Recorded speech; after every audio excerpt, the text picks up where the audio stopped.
Hey guys, what's going on? Welcome back to the channel. My name is Wyatt Staff. I am a professional life coach and mentor. If you want to schedule one-on-one sessions with me, you can find the information how to do that in the description down below.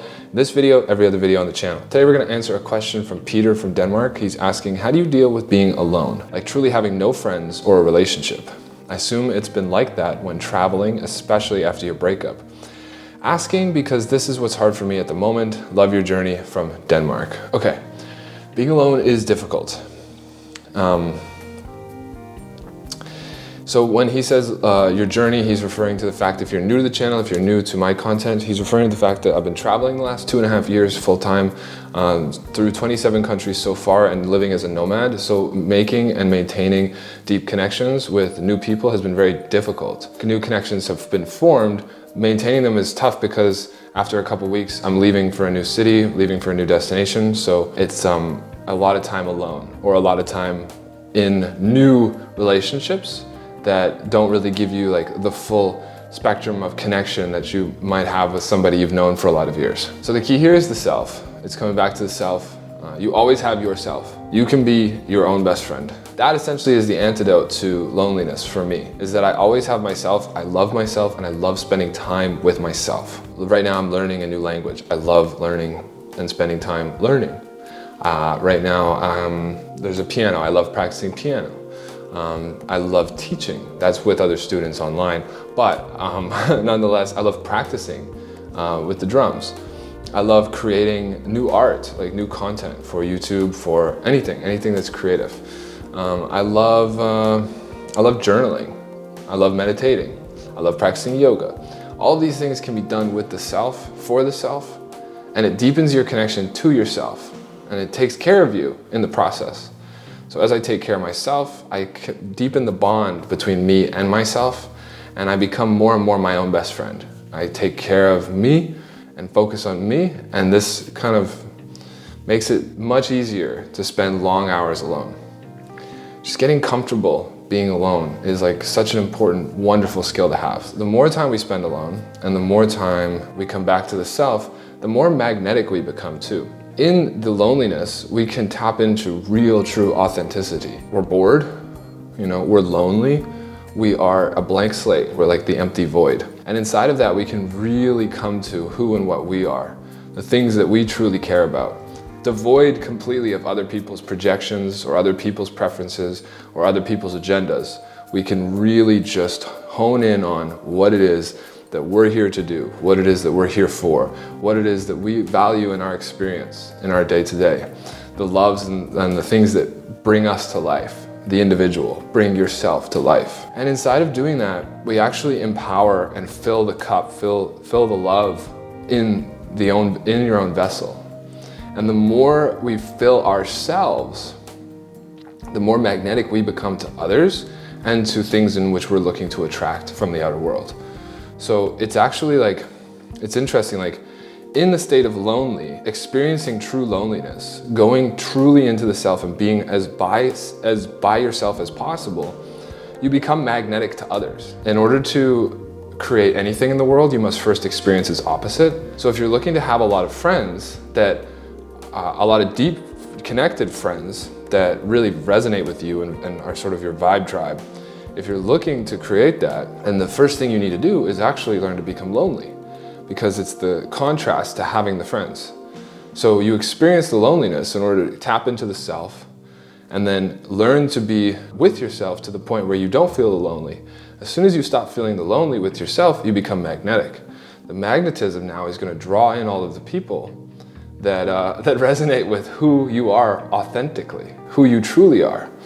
And that's actually how we create community around us, is through learning to be comfortable in loneliness and then transmuting that loneliness into community, into relationship. Everything comes together. It's yin and yang in this world.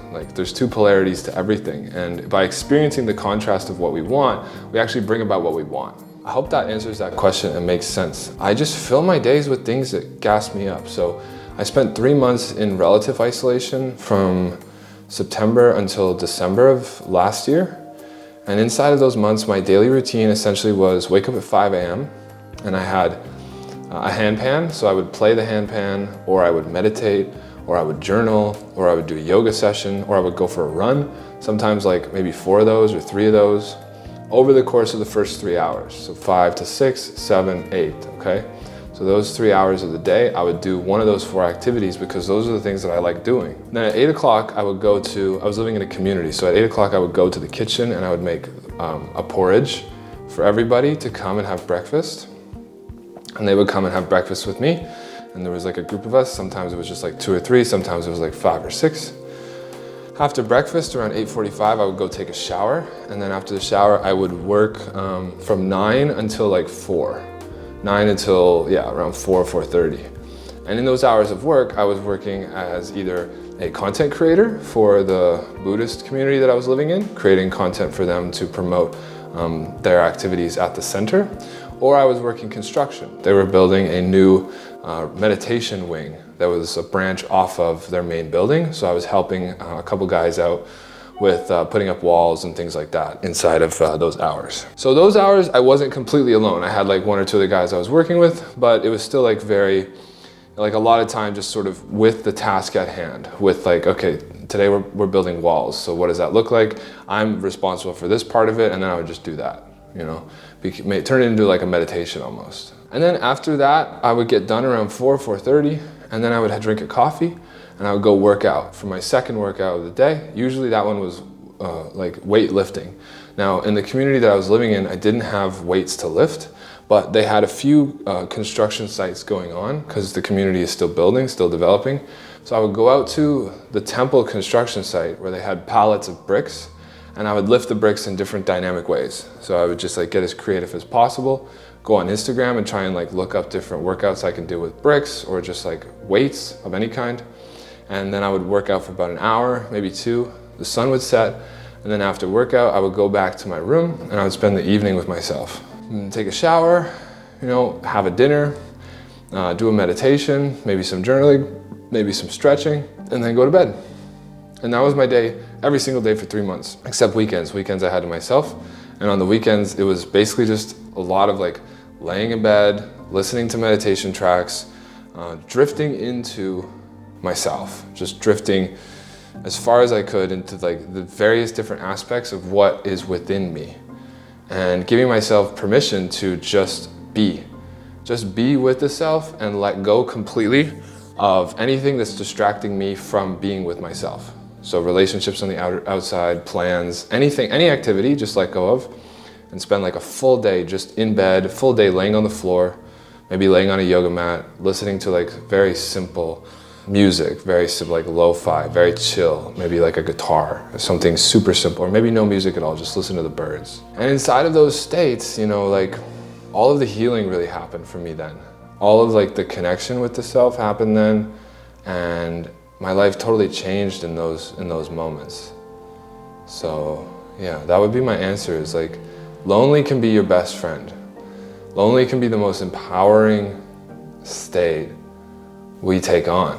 And learning to be alone and learning to be bored will change your life, for sure. So I hope you guys enjoyed this answer and this video.